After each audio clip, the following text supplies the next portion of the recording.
Welcome to Bipolar-Raw. This is what it's going to look like. Let's just start off by saying we're just two average dudes. Two average dudes, not professionals. We know nothing. Please, if you need medical assistance, if you are in dire need, I think it's 988, the mental health crisis line. We'll look that up. But 911 works, man. So, yeah. We're going to be walking around and doing some goofy stuff in the beginning. We're here to have you help us, have the guests help us with our mental illness, and hopefully we can share some of our tricks. Maybe not the best word, tricks, but sometimes I have to trick myself. I have to play the game. So if you're in the Lindenwold area, it says just text 988. 988. Leave the town out next time. And, yeah, 988 is the mental health crisis hotline. There's counselors there 24/7. I've never utilized it. But, yeah. And I think, Logan, I think in a way you should have the keyboard and mouse. Yeah. Right? Because then we can pull up anything we want. Over there. You know what I mean? Yeah. And we don't have to, if you can't see, but if we pull up something huge there that we want to see, all I got to do on the first scene is drag that to the full screen, and it covers the other three boxes. So,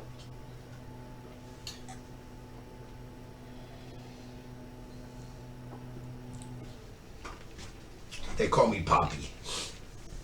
My real name is Kevin. I'm an old man. I feel like an old man, but I know I'm not. My son messed everything up on me here. Yeah, that changed the size of that one scene by accident. What's that? Alright, Yeah, we'll flip through our scenes. Scene 2, that looks good. I look fat. But, it's too skinny. Say hi, skinny. What's up, camera guys? 3. Alright, I think that's good. You look great. Overly in my face. No. Alright, cool. But, just speak up a little bit because we can Can you always hear me? turn shit down. I definitely can hear you, but I'd see. Yeah, but I can move it closer. That's fine. Like, I don't mind that. Yeah, That's cool with me. that is cool with you. Oh, well, we got the same. We messed up the scenes a little bit, but I like the size of that one you have for you. So scene 4, we have the wrong camera. We have the streaming camera. Let's delete that. And we are adding H3. Now, see, look, the shorts on YouTube are only allow you to do it for 3 minutes. Do what? Like, if you want to create a short, Right? like, I guess I can make a whole video and then cut it in the shorts. Yeah. So in the editor, Logan, we need some editing software. We need a lot of things, man. Yeah, but that, I might be better off just recording it through my phone can do so much. But here's what I want to do. We're going to do this recording, Yeah. and I'm going to show you how it works on YouTube from what I learned. Okay. You upload the whole thing. Yeah, then you can. Then you do it in YouTube. Exactly. You got to be careful because... Yeah, I know. I Right. played around with that when I did all the streaming shit too. So. Cool. So, this is our spot. We need to spin that camera a hair to me. You gotta make sure it doesn't pick up this light stand. And it has gotta be super close because that's my ear. I guess I just need it. Alright. So we have the book. The book that I have for potential guests and ideas, and I come to your page and I have the whole, I guess we're going to use its name, right? Yeah. The Brockton Bombshell. The Teen Challenge model. And could you explain to us a little bit what Teen Challenge is? Yeah, Teen Challenge. Sorry. Teen Challenge is really good right there. a teenage/adult faith-based rehab that is an inpatient program. I don't know if they changed the duration. When I went, it was 15 months long. it probably is still, in my mind, probably that long or a little longer. And they do a lot of great things. They've helped change my life and probably thousands of others. They have centers all up and down the East Coast. Trying to think if they're out west. I don't know. I would probably think that they're probably out west. You would hope they're nationwide by now. Yeah, but awesome program. And yeah. All right. So, but it's sobriety based, right? Yeah. So in that program, they don't allow you to do anything. We don't mean just sobriety. I'm sorry. That's an anti-medical model. It is completely abstinence based from all chemicals, all prescribed medications, all herbal remedies, all alcohol-based products. Yeah, you're not allowed to take anything. So Nothing. if you have ADHD, bipolar, whatever it is. They didn't care. Yeah, they really didn't. Not that they had a different belief. I don't really know if care that is is the the right wrong. word. Yeah. They definitely care. Yeah, That's it's just that they the had a wrong. different view on how you could like they truly believe that you didn't need anything, and that was the right, people around you, or for them there was a faith-based Christian program, so they used Jesus and God as their thing, and they truly believed that you could do it with just that, and it worked, at least for me, for a very long time. Okay, so you say that we're hold on. I gotta get this light stand out of this driving bananas. And it's only because I'm a slob.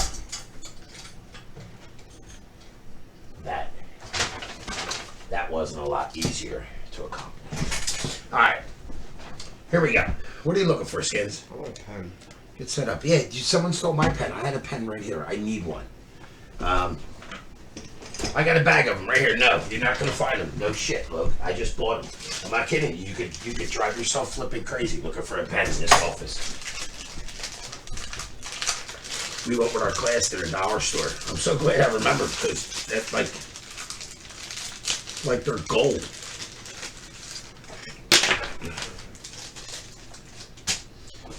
All right.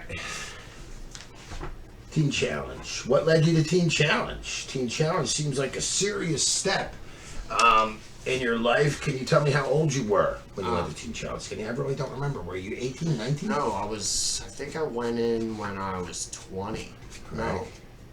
Yeah, because I turned 21 in the program. So I think it was my 20th birthday. I was in the crisis center. So yeah, I think that's how that all went. And then 3 weeks later, I was there.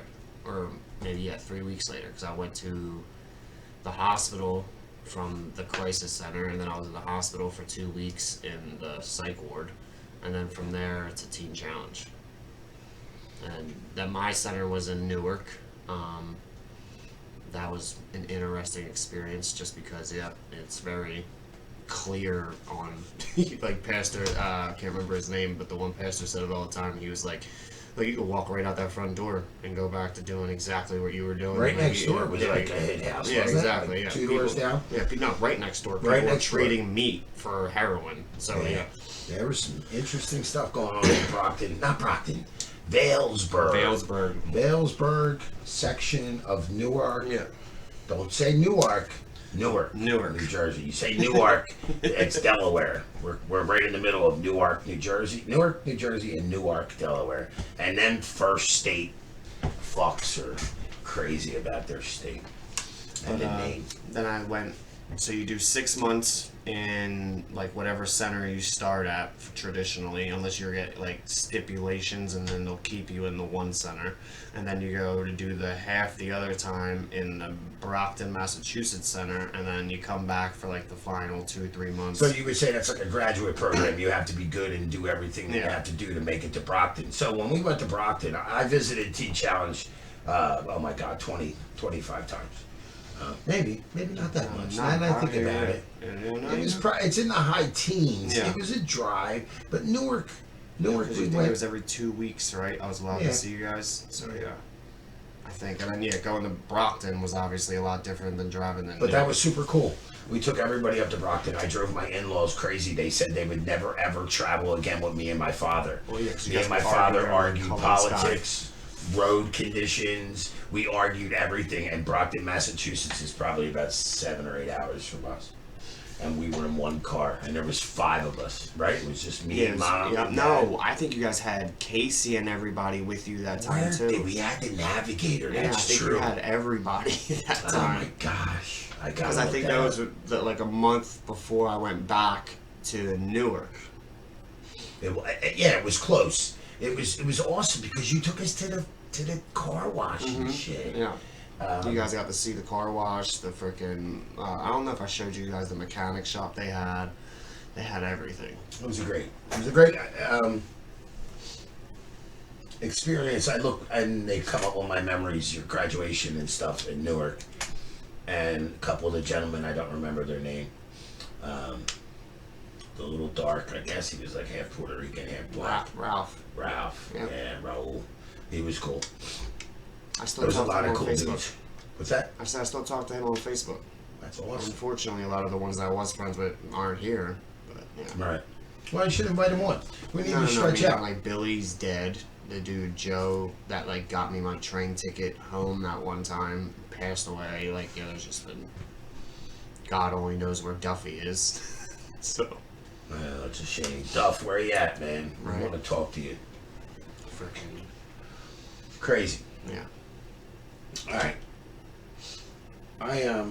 But even in a place like that, like I don't know, you gotta want it. You can go through that whole 15 months and not learn shit, and come out and be the same person. So was there a divide with the residents? Did you have people that were just riding it out? See, I know people that were definitely like just you were court mandated. I was gonna say they got busted in the first time out. It's like, say you're a drug addict. Yeah, it's either no or even that. Like you're gonna do 3 years in prison, or you can do 15 months in this program. And it's like, most people are gonna choose the program over 3 years. Ride it out. Yeah. Right. I have a family member. Well, we're not 100% sure. We're not 100% sure on that one. But so he did the same thing. He got busted for moving big weight, and he said he had a drug problem. Yeah, and he did the same thing. But like I got court mandated there. The only thing I don't like about the way they handle that situation is they can take your time away. So then I feel like they can almost trap you there for God knows however long because you're court mandated to complete the program. So it's the verbiage they use. They don't really say, hey, after the 15 months, like, you're good. They say, on completion of the program, you are exempt from whatever, right? But they don't tell us that Teen Challenge requirements for completion. Like, so for instance, my one boy Steve was 2 days away from graduating, crashed a car in the car wash because like he thought it was a neutral and it wasn't, and it went just through the wall. They took every single day that he had away.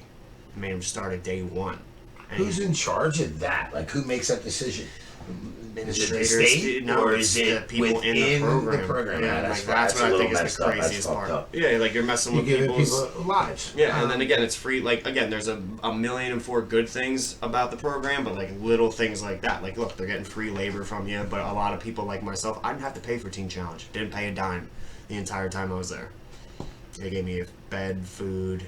Helped me, you know what I mean? So like you gotta be able to weigh, the good and bad, but I don't know, like that part was always weird to me that like they could just take the time away, and they knew like what dudes were like court mandated there to complete it, and like so they knew they kind of had you by the balls a little bit, but at the same time they are trying to help. Like I get it, but I don't know, that part. Yeah, but I guess you gotta follow the system, you know what I mean? If you buy into it, it's like being a pirate and buying in and going out on a ship and then saying, you know what, I get kind of seasick. Yeah. So if you agree, especially the court mandated people, guess what? You're going to play the system is going to play you back. Exactly. That's what I'm saying. You know what you signed up for. You do. Yeah.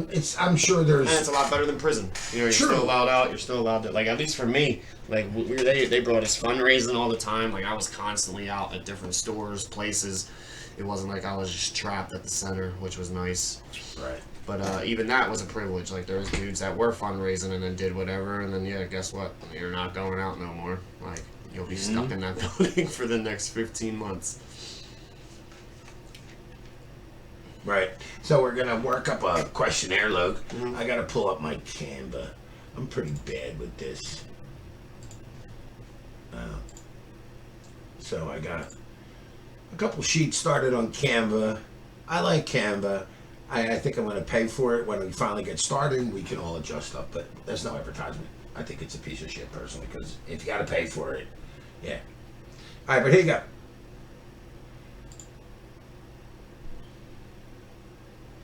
All right, so we need to develop this. Mm-hmm. So here's I want to kind of get you, because I kind of know about you a little bit. I don't know all of it, but one of the things is, what's your earliest memory of a mental illness?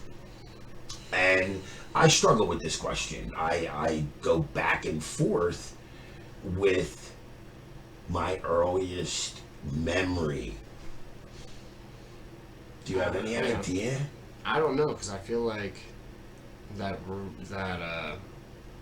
the line, whatever that line is for me, like when that other person takes over, I feel like I've had that for as long as I can remember, where it's like once I get past a certain point, like I'm not in control anymore. Like whoever that person is. Talking anger? Yeah, like where like that was like my only emotion, I feel like, for a very long time, where it was like, alright, if this upsets you, bothers you, like you're gonna lash out in an angry way, and then like it was that. Like I feel like I've always done that though. Even when I was a teenager, I feel like I didn't know how to like just talk about how I felt. It was like, cool, you pissed me off, I'm gonna hurt you. And it, like, so I don't know, like I can go back to the girls, like when I got in the fights with them and stuff. So for me, probably young. Yeah, 2 sisters. Yeah, you know what I mean. And you're the oldest. Yes. So all right, cool. Personal thoughts about mental illness, that we're gonna really get into that, but I think I want to kind of jump to I definitely don't want to ask you that question about how you feel alone because of your personal life and alone is necessary. Okay, but do you feel alone in your personal life when it comes to your mental health? Yes, I think that's part of it, though. I think that everyone is alone in their mental health thing because you are the only person that knows what you're feeling. So until you're willing to, one, acknowledge that you have whatever issues going on, and then two, yeah, like it's dealing with that. Like if I constantly put myself in scenarios where I am making that responsibility on you or tyranny or mom or whoever it is, right? Like that's not my job, that's not my problem anymore, right? Like I can just take my hands off of it and be like, you guys fix it. Like, you know what I mean? And it's like, it's that where it's like, I need to be alone at times, especially through this whole process where it's like, yeah, it forces you to deal with your shit. Like it forces you to like be like, hey man, like, you know, you've done this, this, and this, or you need to fix this, this, and this. And I think the alone time, as much as it sucks, because like, yeah, for me mentally, it's always not the greatest, but I think it's necessary because again, like the only time I've ever felt like I've been able to grow or move forward is when I'm uncomfortable. And then like you learn through those processes how to deal with, and again, like for instance, we'll go back to Teen Challenge. So Teen Challenge, they do a fantastic job at keeping you in a very safe environment. They build, you know what I mean? They give you every resource you can find. But what they don't do is tell you how to handle it when you get out here. So like when you're insulated, right? Exactly. So and isolated. Yeah. So then you get around family members or friends, and like they're okay with being able to do certain things that like you're not. And like now the question is, are you going to remove yourself from the people that you care about, or are you going to learn to get comfortable with the idea that you're just different and that's okay? Like you're just not wired the same as everybody else, and that's all right. And I think that's what happened slightly, like when I started doing everything all over again, is that what do you mean started doing everything all over again? Like smoking and doing after you left Teen Challenge. Yeah, after I left Teen Challenge, yeah. And specifically like with over the last 6-7 years, like just doing whatever. How many years though? Have you been out of Teen Challenge?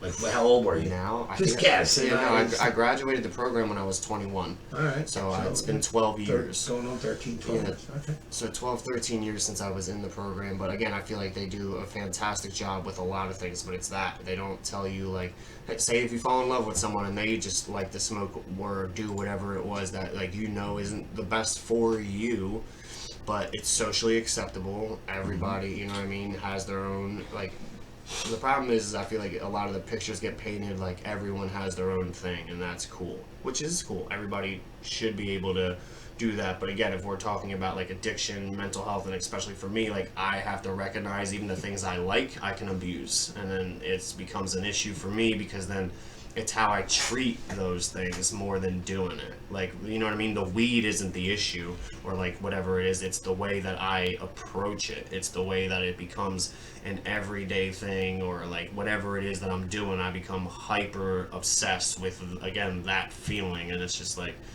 yeah, no. And so the alone throughout this process has helped me, again, just realize like, hey man, like, you know, one, it's okay to be alone. You need to be comfortable with you. And then that's the only way, at least for me, I've been able to recognize like, okay, like it's about patterns, right? So like recognizing that this affects that, or like, you know, certain triggers that you have or whatever, like you need to be able to like recognize that stuff and be honest with yourself. Like, you know, you're not perfect. You're not always going to say the right things or do that. But in my mind, like, if you can have, again, just the honesty and be like, hey, I did fuck up. Sorry I didn't handle that first 45 seconds right of our interaction. Like, let's try it again. Like, you know what I mean? Versus, like, reverting to how I always handled situations where it's just, like, yell, scream, attack. And it's, like, that. And it's, like, hey, man, like, you'll be alone forever. So you're either going to fix your shit or... It's funny, the last thing you said, here's this next question, just to jump real quick. Do you feel like you have any tools that may help others, and would you be willing to share? So what you say is certain things that I went through that have taught me, you said 45 seconds. Like, so if you could go back, are you saying if you could stop that 45 seconds? Exactly. So, like, let's say in the past I would flip out for an hour or whatever it was would rattle in my brain, let's say for a day.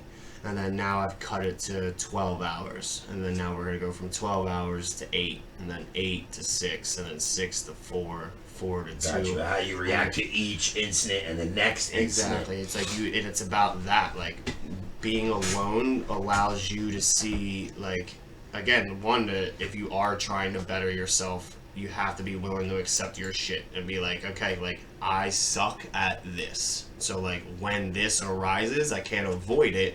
We got to figure out, again, like, if I've started at freaking 5%, like, how do I get to 7? And then from 7% to 10, and then, you know what I mean, so on and so forth. And it's like, it's not going to happen overnight. I mean, some people maybe, but not for me, no. Well, it's funny because my entire mental health trip has hinged on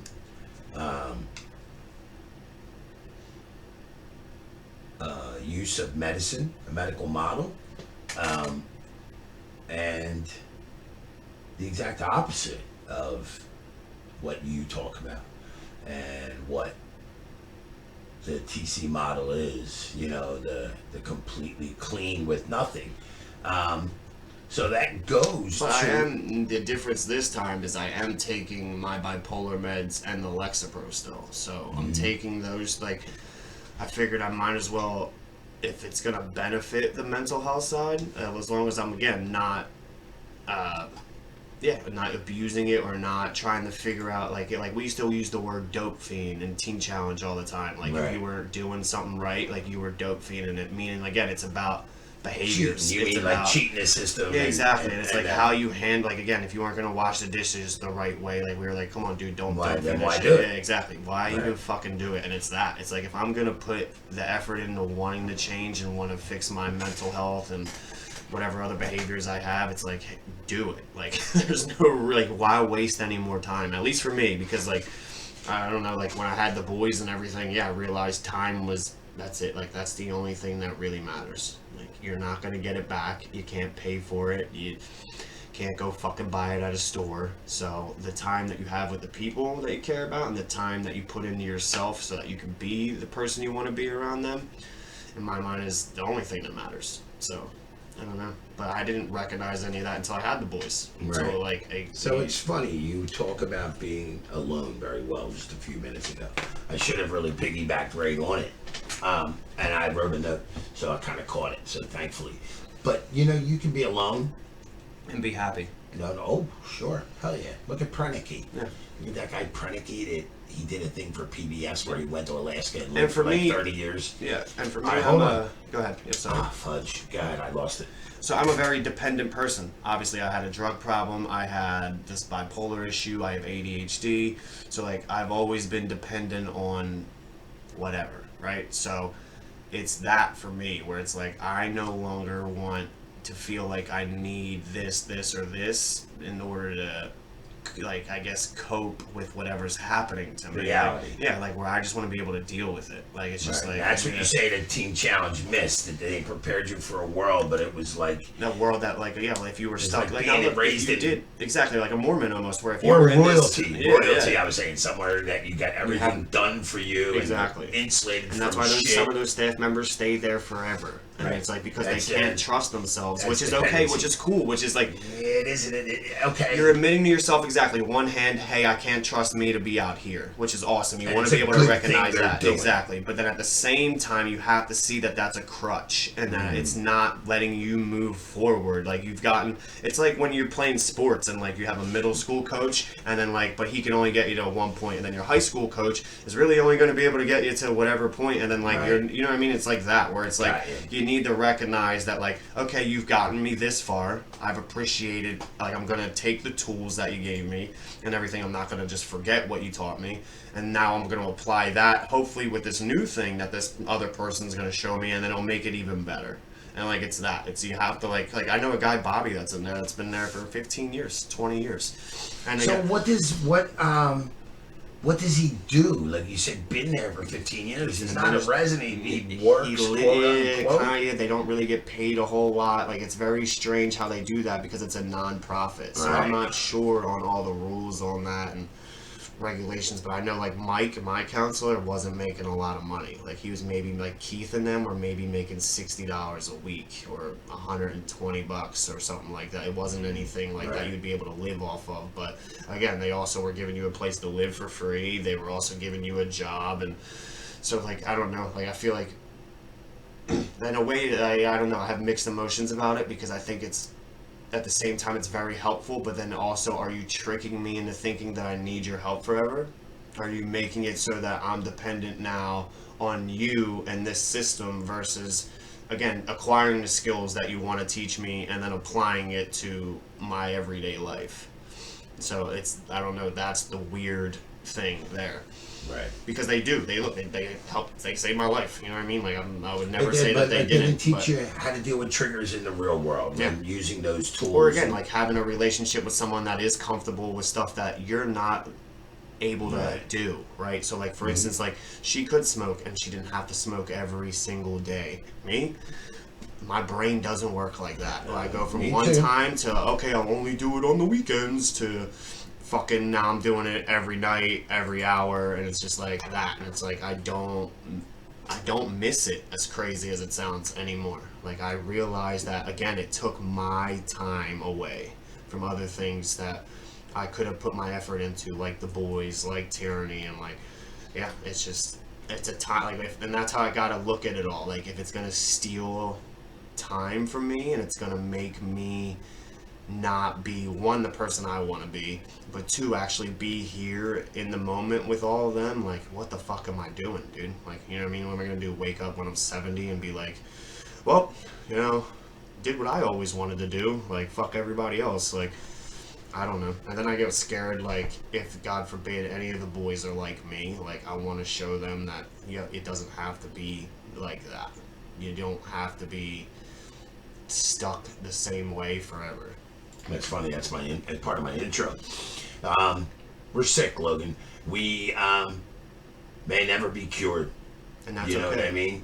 That is okay, and that's something we need to come to the reality that we may never be cured. No, because they're dealing with the symptom, right? So that's the problem with the medications is that they're only dealing with the symptom of bipolar Correct. or But, whatever you know- it is. You're not dealing with, like again, like so you can give kids Ritalin, you can give me like whatever, but like if you don't, like for instance, like that pill isn't going to change your schedule. That pill isn't going to get you to go see a therapist and like build a routine that's healthy for you. So yes, will it help? Absolutely, but that's what I'm talking about when it comes to certain people can only bring you so far, or certain things are only going to take you X amount of feet, and then you have to be like, you know what I mean? You gotta look for another alternative, or you gotta recognize that, like, yeah, I'm obviously bipolar. That's not going away. Like, it's not like I'm gonna be able to like reprogram whatever and all that. Like, I have ADHD. That's not going away.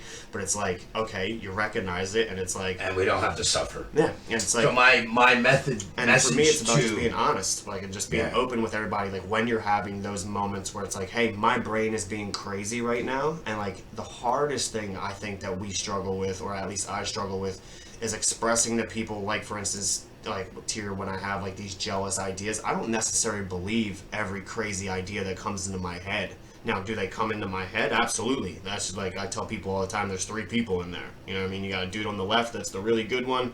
Dude on the right, that's the psychopath, and you're somewhere in the middle. You know what I mean? And it's just... yeah, it's that, and it's just not going to, like, because either way, I feel like I go to either extreme, to the left or to the right. Like, you're still now, you're overly committing to one side, which isn't really you. Like, it's, or at least for me, like, it's not like me 100%. You know what I mean? Like, it's like, obviously I want to be good. Obviously I don't want to do this or that. But like, if I it's like not the reality. Yeah, exactly. Like, it's not me. Like, why would, like, you know what I mean? It's just not. Yeah, like, it's like, I don't obviously want to be bad either and all that, but this, like, you need, like, again, it's about taking those medications and then like taking the steps, like, for instance, for me, like going back to the gym or like going back to the jiu-jitsu classes and just finding different outlets to help benefit the medication you're taking versus just leaning on that for doing an your answer. part. Yeah, an answer to everything. And Doing like, your part. I feel like a lot of people take it and then like they're just like, all right, I did my job, and then they go about their day and then they're still the, you know what I mean? Like, they still react the same way, they still handle situations the same way. And it's just like, again, I feel like a lot of society, we're meant to treat symptoms instead of figuring out, like, hey, why do you react like, or like, what about that situation triggers you to respond like that? And now that we recognize that, is there a way to get your brain, that, like you said, where you can get yourself to recognize, like, okay, I'm starting to spiral, like, how do we slow this train down? Like, the train's gonna go, you know what I mean? But like, you have to figure out a way to park it, the docket, to minimize the length that thing's running before it takes off on you. Because once it takes off on you, that's where the mental illness comes in. Like, you can't really control it at that point. But I think it all comes down to, at least for me, it's just being 110% transparent with like how I feel, how certain situations affect me, being able to just be honest with the fact that, like, you're scared of certain things, or like whatever it is, you know what I mean? Just being able to just communicate clearly, like, hey, you know, like, I'm afraid of this, or this bothers me when this happens, or like, I don't like my, like, again, like, I'm the bad guy in my story 99% of the time. How do I fix that? You know what I mean? Like, it's like, they're the narratives I want to change, and it's interesting, the whole thing. That is something else. Oh, sorry. Well, let me do this.